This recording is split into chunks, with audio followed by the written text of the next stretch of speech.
ചില ആളുകൾക്ക് വളരെ ഇഷ്ടമുള്ളൊരു സാധനമാണ് ഉണക്ക ചെമ്മീൻ. അങ്ങനെയുള്ള ആളുകൾക്ക് ചിലപ്പോൾ പച്ചച്ചെമ്മീൻ കഴിക്കാൻ അത്ര ഇഷ്ടം ഉണ്ടാവില്ല, പക്ഷേ അതിലിഷ്ടമായിട്ട് അവർ കഴിക്കും ഉണക്ക ചെമ്മീനും കൊണ്ടുള്ള വിഭവങ്ങൾ. അങ്ങനെയുള്ള കൂട്ടുകാർക്ക് വേണ്ടിയിട്ടാണ് എൻ്റെ വീഡിയോ. അപ്പോൾ ഉണക്ക ചെമ്മീൻ ചമ്മന്തിപ്പൊടി ഇത് ഫ്രിഡ്ജിൽ ഇതുപോലൊരു കണ്ടെയ്നറിൽ ഉണ്ടാക്കിയിട്ട് സൂക്ഷിച്ചാൽ കുറേ കാലം കേടുകൂടാതെ ഇരിക്കും. അപ്പോൾ എൻ്റെ വീഡിയോ ആദ്യമായി കാണുന്ന കൂട്ടുകാർ ദയവ് ഇതൊന്ന് സബ്സ്ക്രൈബ് ചെയ്യണേ. വീഡിയോ ഇഷ്ടപ്പെട്ടാൽ ലൈക്ക് ചെയ്യണേ, ഷെയർ ചെയ്യണേ, കമൻറ്റ് ചെയ്യണേ. അപ്പോൾ ഇതിന് വേണ്ടി ഞാൻ 1 കപ്പ് ഉണക്കച്ചെമ്മീൻ കഴുകി വൃത്തിയാക്കി ഉണക്കിയെടുത്ത ഉണക്കച്ചെമ്മീനാണ്. അത് ഒരു ചുവട് കട്ടിയുള്ള പാത്രത്തിലിട്ടിട്ട് നന്നായി ഫ്രൈ ചെയ്തെടുക്കുക. എണ്ണയൊന്നും ഒഴിക്കണ്ട. അപ്പോൾ ഒരു 4-5 മിനിറ്റ് എടുക്കും ഫ്രൈ ആയി കിട്ടാൻ. തീ കുറച്ചിട്ടിട്ട് വേണം ഫ്രൈ ചെയ്യാൻ.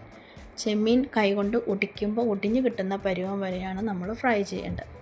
അപ്പോൾ അത് നന്നായിട്ട് ഫ്രൈ ആയിട്ടുണ്ട്. ഇനി നമുക്കിത് ഈ ചട്ടിയിൽ നിന്ന് മാറ്റി വയ്ക്കണം. ഇനി അതേ ചട്ടിയിൽ തന്നെ ഒരു 8 വറ്റൽമുളക് ഞാൻ ഡ്രൈ റോസ്റ്റ് ചെയ്തെടുക്കുന്നുണ്ട്. അപ്പോൾ മുളകിൻ്റെ എണ്ണം നിങ്ങളുടെ എരിവിനനുസരിച്ച് മാറ്റാം.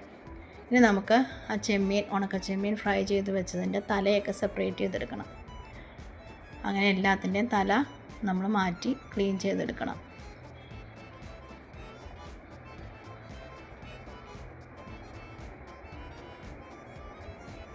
അപ്പോൾ അതെല്ലാം ക്ലീൻ ചെയ്തെടുത്തു. ഇനി നമുക്ക് ആ വറുത്ത് വെച്ച വറ്റൽമുളകുണ്ട്. ഇനി നമുക്കിതിലേക്ക് വേണ്ടത് ഒരു 5-6 ചുവന്നുള്ളി നടുവേ കണ്ടിച്ച് ക്ലീൻ ചെയ്ത് വെച്ചിട്ടുണ്ട്. പിന്നെ ഒരു ഇഞ്ച് നീളമുള്ള ഇഞ്ചി കൊത്തിയരിഞ്ഞ് വെച്ചിട്ടുണ്ട്. ഒരു നെല്ലിക്ക വലിപ്പത്തിലും കുറച്ചുകൂടെ താഴെ വാളമ്പുളി എടുത്ത് വെച്ചിട്ടുണ്ട്. കുറച്ച് കറിവേപ്പില, പിന്നെ ഒരു 2 കപ്പ് തേങ്ങ ചിരകിയതുകൂടി വേണം. 1 കപ്പ് ചെമ്മീനാണെങ്കിൽ 2 കപ്പ് തേങ്ങ, അതാണ് അതിൻ്റെ ഒരു കണക്ക്.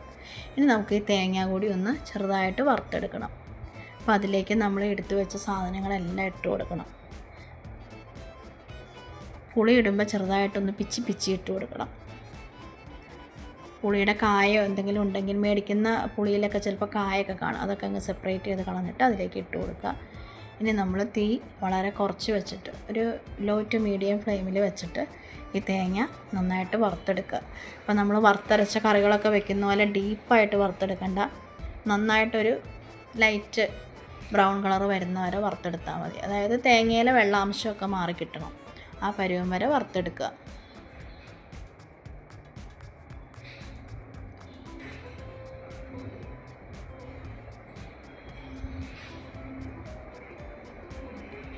നമ്മൾ നന്നായിട്ട് വറുത്തെടുത്തു. ഇനി ഇതിലേക്ക് നമ്മൾ ആ വറുത്ത് വെച്ച വറ്റൽമുളക് ഇട്ട് കൊടുക്കുക.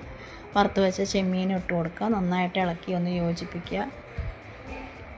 ഈ മിക്സിന് ആവശ്യമായിട്ടുള്ള ഉപ്പും കൂടെ ആഡ് ചെയ്യുക. എന്നിട്ട് ഇനി നമ്മൾ മിക്സിയുടെ ജാറിൽ ഇത് നന്നായിട്ട് പൊടിച്ചെടുക്കുക. അരയ്ക്കരുത്, ഒരു തുള്ളി വെള്ളം പോലും ചേർക്കുകയും ചെയ്യരുത്. മിക്സിയുടെ ജാറ് ഉണങ്ങിയതായിരിക്കണം. അതിലേക്ക് ഇതിട്ട് നന്നായിട്ട് പൊടിച്ചെടുക്കുക. അപ്പോൾ ഇത് നമ്മൾ ഇതുപോലെ വറുത്തൊക്കെ ഉണ്ടാക്കുന്ന ഐറ്റം ആയതുകൊണ്ട് തന്നെ ഇത് കുറേ കാലം കേടുകൂടാതെ നമുക്ക് ഫ്രിഡ്ജിൽ സൂക്ഷിക്കാൻ പറ്റും. വിദേശത്തൊക്കെ പഠിക്കാനും ജോലിക്കായിട്ട് പോയിരിക്കുന്ന ഫ്രണ്ട്സിനൊക്കെ അധികം സമയമൊന്നും കിട്ടില്ല അല്ലേ, കിച്ചണിലൊന്നും ചിലവഴിക്കാൻ. വീക്കെൻഡിൽ മാത്രമേ സമയം കിട്ടൂ. അപ്പോൾ അങ്ങനെയുള്ള സമയത്തൊക്കെ ഇതുപോലുള്ള ചമ്മന്തിപ്പൊടികളൊക്കെ ഉണ്ടാക്കി ഫ്രിഡ്ജിൽ സൂക്ഷിച്ചാൽ ഏത് സമയത്തും വിശക്കുമ്പോൾ നമുക്ക് കുറച്ച് ചോറുണ്ണാൻ ഇത് മാത്രം മതി. അപ്പോൾ ഉറപ്പായിട്ടും ട്രൈ ചെയ്യണേ.